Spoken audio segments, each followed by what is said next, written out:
Assalamualaikum warahmatullahi wabarakatuh. Halo semua. Perkenalkan, kami dari kelompok 4 yang beranggotakan Tiara Hanandita dengan NIM 2002797, Anis Rahmawati dengan NIM 2002898, Yulia Aries Maulandiana dengan NIM 2004585, Aulia Rahma Syadila dengan NIM 2008022, Tia Nur Aziza dengan NIM 2008928. Kami dari kelas 2A PGSD, Universitas Pendidikan Indonesia Kampus Daerah Tasikmalaya. Pada kesempatan kali ini, kami akan memaparkan mengenai program kami yang berjudul Oksiden, atau merupakan akronim dari Oksigen Garden. Oksigen Garden merupakan sebuah program yang dirancang untuk memberikan edukasi sekaligus menanamkan karakter cinta lingkungan kepada anak, dan juga mengambil peran dalam proses perbaikan lingkungan terkait dengan permasalahan polusi udara. Oksigen Garden ini memiliki beberapa program kerja, diantaranya yaitu yang pertama ada Gebetan, Gerakan Bersihin Taman. Gerakan ini merupakan gerakan yang bertujuan untuk membersihkan taman sebelum dilakukan penanaman tanaman. Yang kedua ada GTT atau Gerakan Tanam Tanaman. GTT ini merupakan gerakan yang bertujuan untuk menanam tumbuhan yang kaya akan oksigen. Tanaman yang dapat digunakan dalam program ini yaitu ada tanaman palem-paleman seperti palem merah, palem bambu, atau palem kuning. Kemudian ada tanaman lili Paris, lidah mertua, sri rejeki, lidah buaya, dan sirih gading. Tanaman ini dipilih karena fungsinya yang menghasilkan lebih banyak oksigen dan memiliki cara perawatan yang mudah. Yang ketiga yaitu ada keran atau caring tanaman. Gerakan ini merupakan gerakan yang bertujuan untuk merawat tanaman. Nah, ada pun beberapa cara merawat tanaman hias. Yang pertama yaitu ada tanaman hias palem bambu. Nah, cara merawat tanaman hias palem bambu yang pertama ada cahaya. Tanaman hias palem bambu tumbuh sempurna jika ditanam dalam kondisi cahaya yang sedang hingga rendah. Tidak seperti palem lainnya, tanaman palem bambu tidak membutuhkan cahaya terang untuk bisa tumbuh subur. Nah, hindari juga sinar matahari langsung karena panasnya bisa membakar daun halusnya. Yang kedua, yaitu ada tanah. Tanah yang lembab baik untuk menumbuhkan tanaman hias palem bambu.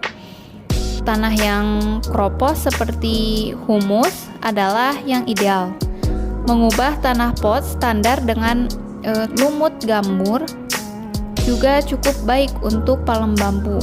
Selain itu, kulit kayu anggrek dan pertil adalah campuran dari tanah DIY yang cocok. Tiga yaitu air. Tanaman hias palem bambu sensitif terhadap air yang terlalu banyak. Cara terbaik, biarkan bagian bawahnya tergenang air daripada bagian atasnya. Biarkan bagian atas tanah sedikit mengering. Yang ketiga yaitu suhu dan kelembaban. Tanaman hias palem bambu akan tumbuh dengan baik dalam suhu dan tingkat kelembaban rumah biasa. Tapi berikan mereka ekstra kelembaban dan bisa letakkan pelembab ruangan di dekat palem bambu. Dan yang terakhir yaitu pupuk. Tanaman hias palem bambu tetap harus diberikan pupuk selama musim tanamnya. Ini bisa membantu palem bambu tumbuh dengan sehat. Pupuk dari butiran-butiran akan bekerja dengan baik. Sebarkan pupuk di atas media tanam dan pastikan menyiramnya. Hindari pemupukan selama suhu dingin seperti musim hujan.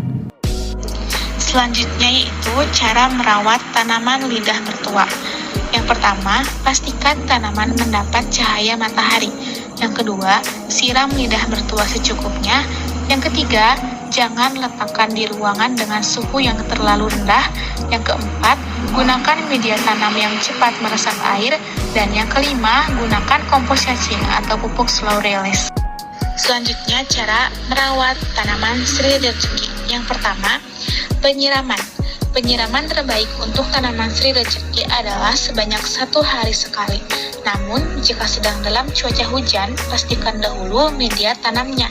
Jika media tanamnya masih cukup lembab, maka bisa dilakukan penyiraman selama 2-3 hari sekali. Yang kedua, pemupukan. Untuk pemupukan tanaman sri rezeki bisa menggunakan pupuk NPK 161616.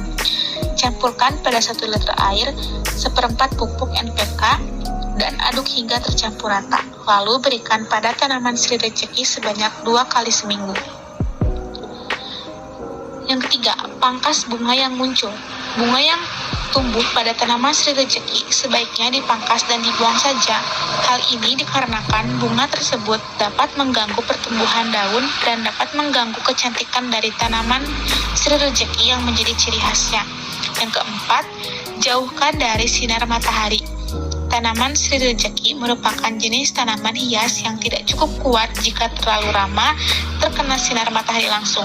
Dan yang kelima, siram dengan air cucian beras. Sebagai tambahan perawatan, siramlah tanaman sri rezeki dengan air cucian beras tanpa mengenai daun dari tanaman itu sendiri. Selanjutnya, cara merawat sirih gading. Hindari menempatkan sirih gading di area yang terkena cahaya matahari langsung. Sirih gading paling baik ditempatkan di area yang tidak terkena cahaya matahari langsung. Tempatkan di tempat yang terang atau di sebagian lokasi matahari dengan perlindungan dari matahari sore. Tanaman sirih gading ditanam di tanah gembur dalam pot. Gunakan tanah gembur dan gambut untuk menanamnya di dalam pot. Jaga tanah tetap lembab, cubit batang untuk mengendalikan pertumbuhannya sesuai kebutuhan.